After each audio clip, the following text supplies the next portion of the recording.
Hello guys, Sunday pala ngayon. So nagnakaw pala ako mag-day off saglitan lang. So ito pala yung mga kaibigan ko, kasama ko dito. Ayan si Sally Girl, pa-cute girl. At ito naman si Pretty na kasanayan. At ako, syempre, ang pabida-bida.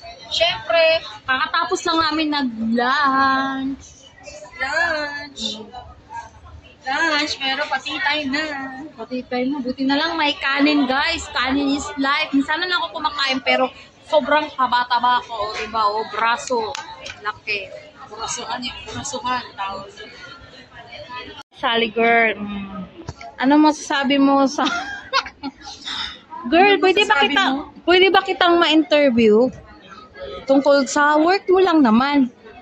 Sally ka? Oo. Kumusta ka naman sa work mo? Tumutuwad pa rin para sa ekonomiya. Sana ibang tuwad naman. Pambihira yung tuwad-tuwad na yan. Ay, guys, yung iba dito nakatambay lang at sobrang init naman, parang walang aircon. Eto, tanongin mo kamusta ang tuwad niya. At ito naman, isang kaibigan ko, ayan, kumakain.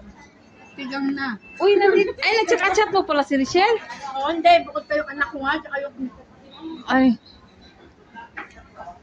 Nakakapagmasaya na. At ayan, dumating yung muse namin. Ayan yung muse namin. Sumayaw ka na ng lambada. Di ba kanina mo pa tinatawagan, sabi mo hindi ayaw sumagot? Oo, yung kanina. Nag-message siya. Kaya kanina pala minamasahe niya. So nakapamasa na. Kumain na muna siya. Masahe ka na. Oh. Di ba ang ganda no? Oh, muse namin yan. Papamasahe na siya. Kami walang pamasahe. Masahe. Mamasahe Uy, ang ganda ng mukha ni Richelle. Anong ginamit mo, girl? Hiyang ka. Yung sabon. Gwen, hindi nga. Brilliant ka? Oo nga, ang ganyan pa. Ang ganda talaga gamitin ng brilliant, no? Sabon lang yun, wala may pumahe. Hindi, yung set nga. One set yun. Diba? Ganda. Kailan yan uuwi? Kailan siya uuwi ng Pilipinas? Ayaw nga pala, no? Kasi mabilis lang, no? Patapos na siya ng kontrata. First timer pala yung muse namin dito sa Hong Kong. Kasi talaga yung tagal. Mainit ka. O, diba, no? O, ang ganda niya, o. At ito naman, Sally girl, o. Anong iniisip-isip mo dyan? Uwi na. Exam na. Ilang buwan ka na nga sa amo mo? Sa bagong amo mo? 8, 8. Ilang beses ka na ba na-terminate dito, girl? Pito na. Hindi ba? Yung totoo, serious. Ilang beses ka lang na-terminate? Na-terminate? Wala nga ako na-terminate. Nag-break ako. Ay, ikaw pala yung nag-terminate.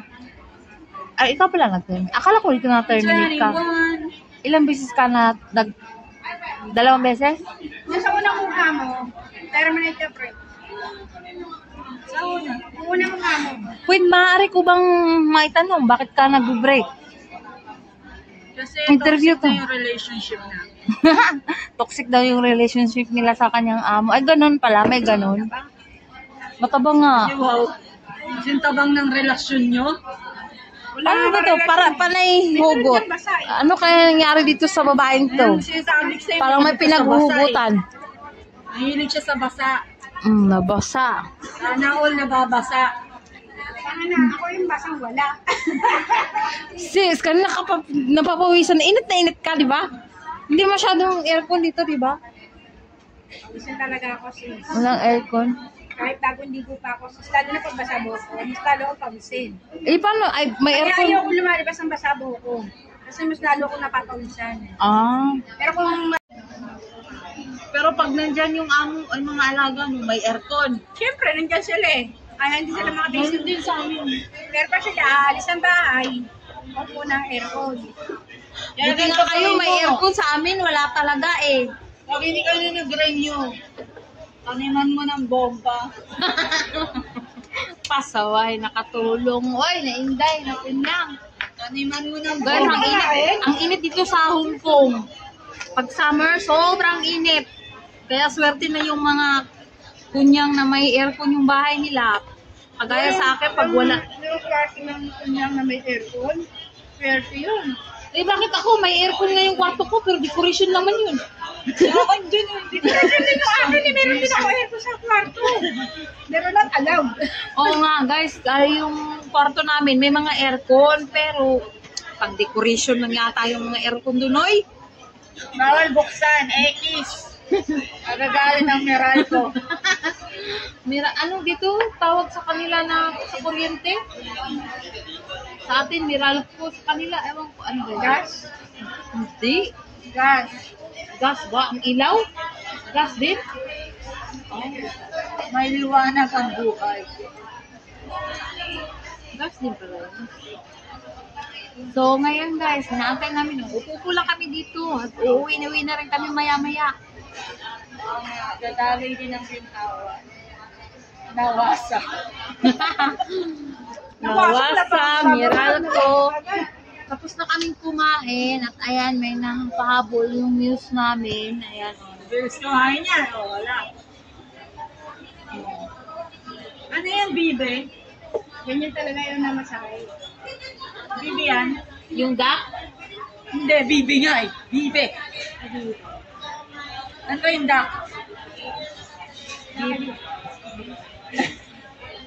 Ano po yung duck? Kesa sa Bibe. Hindi, sa amin kasi Bisaya, iba yung duck sa amin is pato, tapos yung baby naman is yung duck na nakatira sa tubig. Yung pato, yung palakad-lakad sa lupa. Bakit to? Sa Bisaya. Yung Bibe na malakad din yung sa daan ah. Kaya nga, dun sila sa Bisaya nga. Sa Tagalog is baby lang talaga yung duck. May kaiba no? Sa amin, dalawang klase. Yung duck. Pato at saka bebe. Bebe. Pato tsaka bebe. Bebe. Pato pala tsaka bebe. Sa inyo, isahan lang, bebe. Pero pa kung magkita sa isang tao, May apat na bebe na kumain dito. Uy, lang, may nag-aching. may nagtatsyo. So guys, dito na muna natin tapusin tong vlogger natin. Kasi yun yung mga actress ko dito, ay yung mga artista ko dito. Alam niyo, wala masyadong nagtambay dito. Kasi mainit rin naman eh.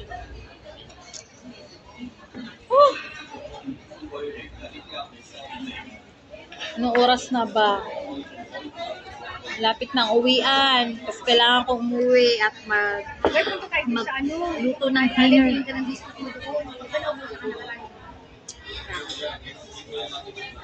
Anong biscuit? Anong biscuit ba? Chocolate chips cookies. Kaya nga eh, hindi ka pa bumili ng cellphone ng anak mo. Pwede ko sabay yan, no? Cellphone ng anak mo. Ay, meron na yun.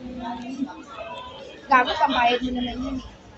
Oo nga, naiwan din. Wala akong dala eh. Ito yung ano, nasod ko sa yung binigyan sa akin. Yung kwintas ba ni Bimo, papadala mo? Uwi ka ba, August?